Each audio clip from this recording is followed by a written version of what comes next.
నానాటికి తీసికట్టు నాగంభొట్లు అన్న చందంగా తయారైందట హిందూపురంలో వైసీపీ పరిస్థితి.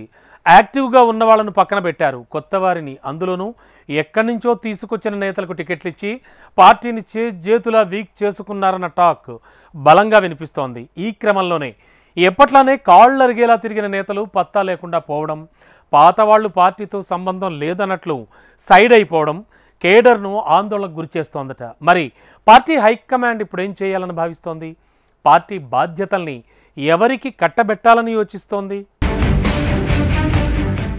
హిందూపురం అన్నగారి ఇలాకా.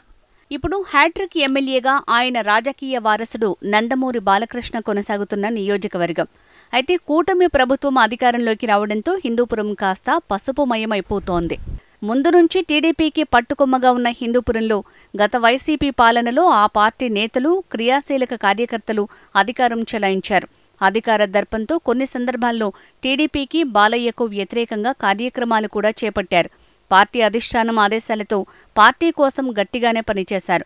40 ఏళ్లుగా ఇక్కడ గెలుస్తున్న టీడీపీని ప్రత్యర్థులుగా ఎదుర్కొంటూ వైసీపీకి కంకణం కట్టుకుని పనిచేసిన నాయకులు, కార్యకర్తలకు ఇప్పుడు కొత్త కష్టం వచ్చిపడిందట. మొన్నటి వరకు వైసీపీ అధికారంలో ఉండటంతో వారు ఆడింది ఆట అన్న చందంగా సాగింది. అయితే ఎన్నికల్లో ఫలితాలు తారుమారు కావటంతో రాష్ట్రంలో అధికార మార్పిడి జరిగింది. ఎదురులేని విజయంతో బాలయ్య మూడోసారి ఎమ్మెల్యేగా తన ఆధిక్యం నిలుపుకున్నారు. వైసీపీ తరపున ఎమ్మెల్యేగా పోటీ చేసిన దీపిక, ఎంపీ అభ్యర్థి శాంతమ్మ ఇద్దరూ ఓటమి పాలయ్యారు. అప్పటి నుంచి ఆ ఇద్దరు నేతలు కనిపించటం లేదట.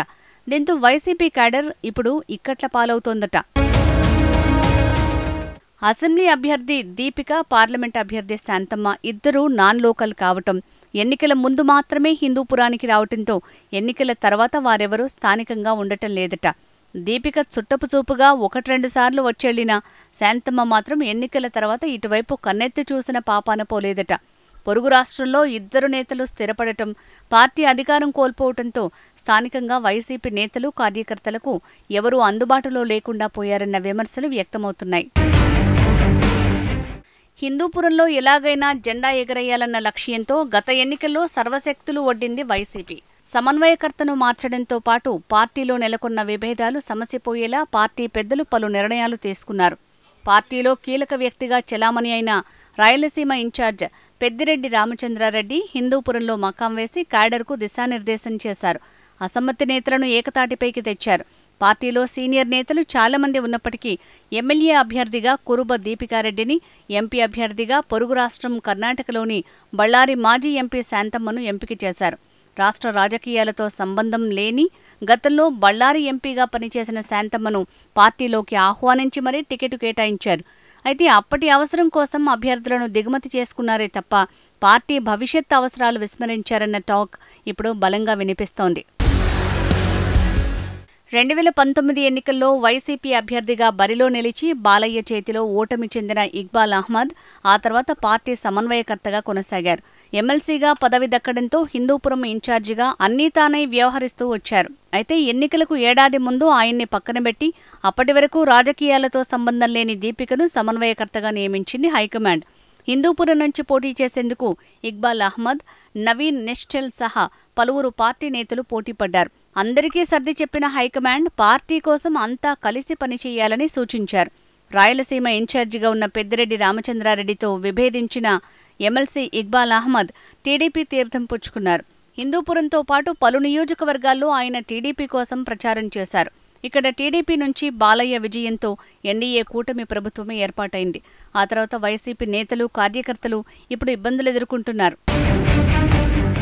వైసీపీ కోసం పనిచేసిన నాయకులకు, కార్యకర్తలకు తమ గోడు చెప్పుకోవటానికి సరైన నేతలు అందుబాటులో లేరని ఆందోళన చెందుతున్నారట. ఎంపీ అభ్యర్థిగా పోటీ చేసిన శాంతమ్మ ఎన్నికల నాటి నుంచే జిల్లాలో కనిపించటం లేదని ఆ పార్టీ నేతలు చెప్తున్నారు. దీపికారెడ్డి, ఆమె భర్త వేణుగోపాల్ రెడ్డి స్థానికంగా అందుబాటులో లేకపోవడంపై క్యాడర్ మండిపడుతున్నారు. ఎన్నికలు ముగిసిన నాటి నుంచి 1-2 సార్లు చుట్టపు చూపుగా వచ్చిన కార్యకర్తల్ని కలుసుకున్న దాఖలాలు మాత్రం లేవట. ఫలితంగా పార్టీలో క్రియాశీలంగా వ్యవహరించిన నవీన్ నిశ్చల్ స్తబ్దుగా ఉంటున్నారట. గతంలో 2 సార్లు ఆయన పార్టీ టికెట్ ఆశించి భంగపడ్డారు. ప్రస్తుతం ఆయన రాజకీయాలతో సంబంధం లేదన్నట్లుగా వ్యవహరిస్తున్నారన్న టాక్ నడుస్తోంది.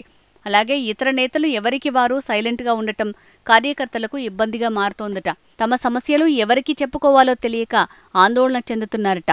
అధిష్టానం హిందూపురం వైసీపీ నేతలు కార్యకర్తల కష్టాలపై ఏ విధంగా స్పందిస్తుందో, నాయకులకు ఎప్పుడు డైరెక్షన్ ఇస్తుందోనని హిందూపురం కార్యకర్తలు చర్చించుకుంటున్నారు.